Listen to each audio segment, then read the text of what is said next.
This is Ramona Jones McClain, your insurance guru, and today we are doing the show live from Labyrinth Road in Baltimore City, where the explosion occurred. If you see, we're in the block, within a block of where the explosion occurred. You see there are a lot of windows that were shattered and blown out from the force of the explosion. As we get closer to it, you see there are more and more windows on the houses across the street. But it seems like these houses right here were very little damaged and unscathed. This is the site. They've cleaned most of the debris away, and there are flowers that have been placed on the fence.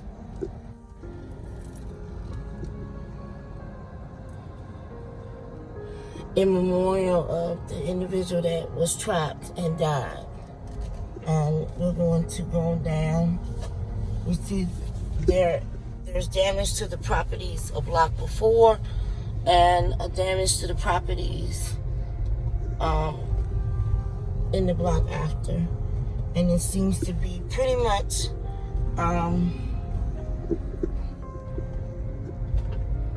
reduced to just a 1 block radius, or the 3 block radius. It looks like things are getting back to normal. As you see, earlier this week, my intern tried to come down and get some pictures, and she was shooed away because there were still police at the site. So when it first happened, and what was the date it happened? August 13th. August the 13th, the first thing they said was that it was a gas explosion, because normally when you have that type of explosion in a residential area, that's what it is. Of course, BG&E was out here immediately assessing the area and said that they found no evidence of gas in the environment, in the debris, which is probably why it has been cleared and is no longer under police watch, because the imminent danger is gone. And so, of course, if it had been BG&E, if it had been the gas mains, that is the gas lines that go from the BG&E disbursement center into the property, then BG&E in Baltimore City could have possibly been liable. You also see that the location where the houses are literally completely gone. So we're not talking about repair, as some of the houses will need windows replaced, and maybe there's some minor cosmetic damages. We're talking about houses that need to be rebuilt. And this community actually is really housing are close to replace each property. But the question still remains, who's liable? So BG&E states that that over, I believe, $20 million has been designated to improvements to the infrastructure. But of course, the focus has been on the water mains because of all the flooding that we've had and the water main breaks. They have also stated that pipelines can last for 100 years, and the pipelines that would have been connected to these properties were last time replaced in 1960. So we are about 40 years away from what should be still functional pipelines. However, they are aware that there are some that need some extra maintenance, and they're using the infrastructure money to take care of that as well.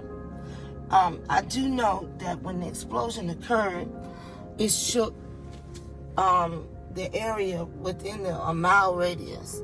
My mother was on the phone calling me because at first they didn't know where on Ricetown Road it was, and my office is off of Ricetown Road, and I let her know that it's nowhere near my office. It's like 10 miles from my office. But who's at fault? Who's liable? It's a really bad situation because the first thing that we think about in all of this is the people who were in the house. Two people were trapped under debris. One of them died. That's why you see the flowers up there. And then you also have people who now at this point have nowhere to live. If there was homeowners insurance, they would have a coverage called loss of use, which would have been in effect immediately. Farmers would have came out that day and cut checks so that they could go somewhere else and temporarily live. People are right now just riding through and looking at the damage that exists. Apparently there's an alley in the back that you can ride through.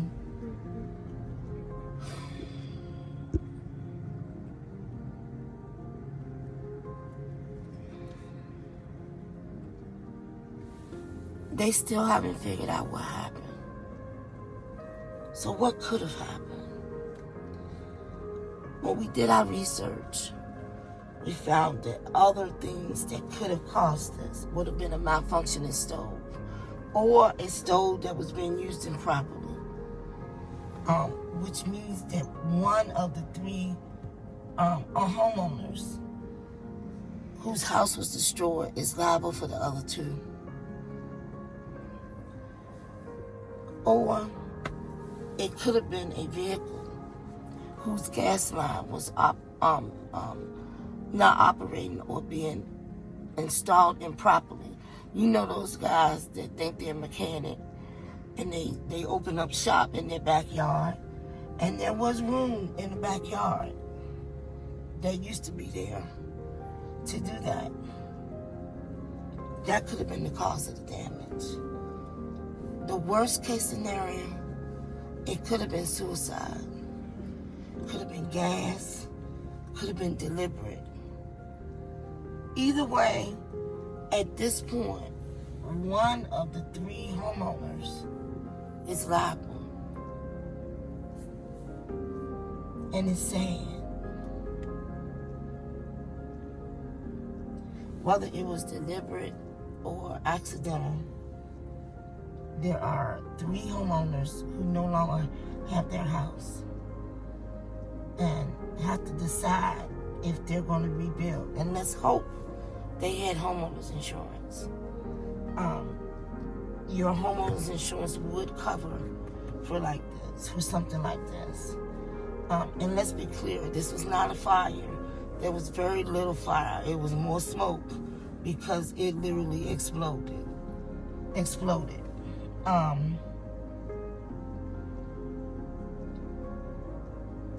What happens now?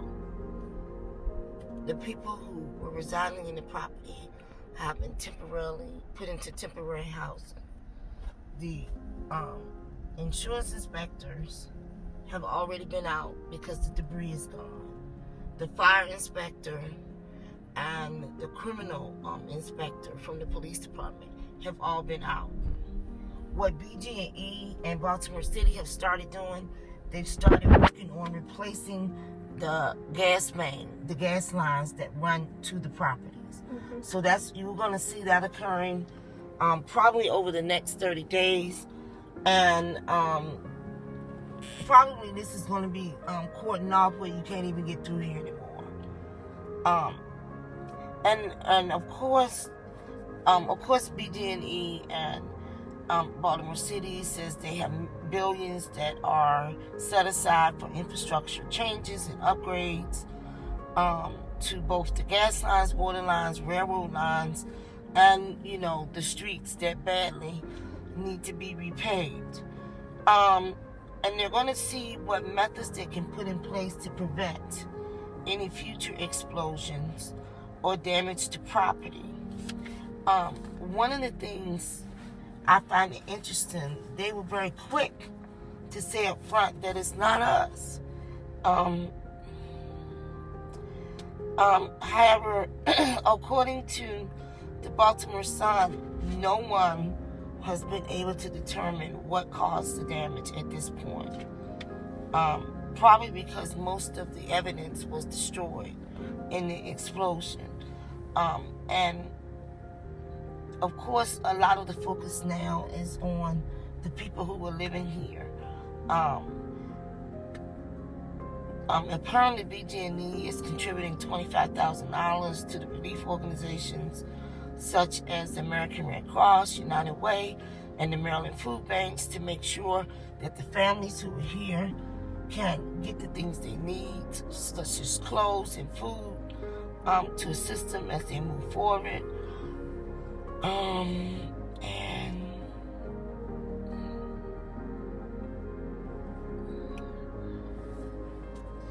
And of course, there is a plan, a big extensive plan to begin in this area to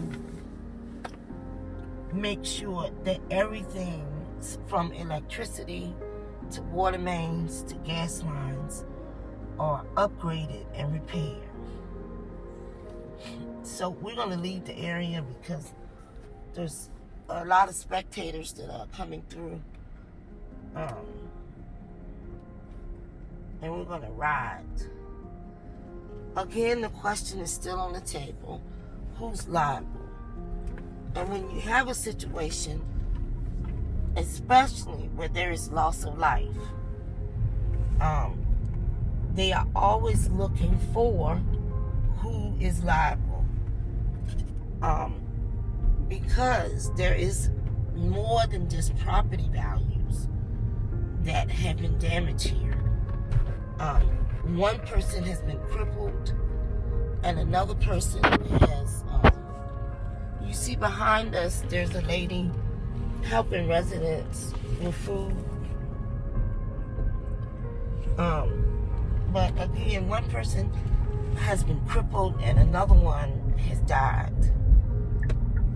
So there will be a continuous pursuit, especially by the insurance companies, to determine who is liable, what was the cause, and what happened. It is easy for us to assume, because it's typical, that it was just a mere gas explosion. But I'm pretty sure that there was a little bit more involved. As we find out more, I'll keep you updated. So, while I got you on the hook, I want to give you some updates on my weight loss journey. So, as of yesterday, I have lost 60 pounds. I'm still going semi-pescatarian. Have not had any beef, had any pork. I have added chicken back in, but we talked about that earlier. And we knew chicken was my weakness, that and bacon. Okay? So, I'm excited because I am 30 days forward toward my weight loss journey. I was able to get my paperwork in to the doctor to certify my first month. And 2 more months to go, and about, I've lost 8 pounds toward the 15 that they wanted me to lose. So 7 more pounds to go. And then I'll be ready for my weight loss surgery. I've added a multivitamin per their request to my pill regime.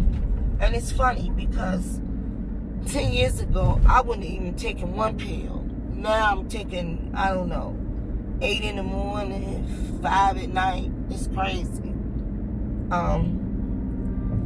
But I'm really excited about that. And for those who have been reaching out and started this journey with me, I will be exercising soon again. I don't know if I'm able to do it in the morning. There's some other issues other than the injury to my leg that I had that caused me to have to stop. But we'll see. I'm going to be doing something because they've asked me to put in 30 minutes a day.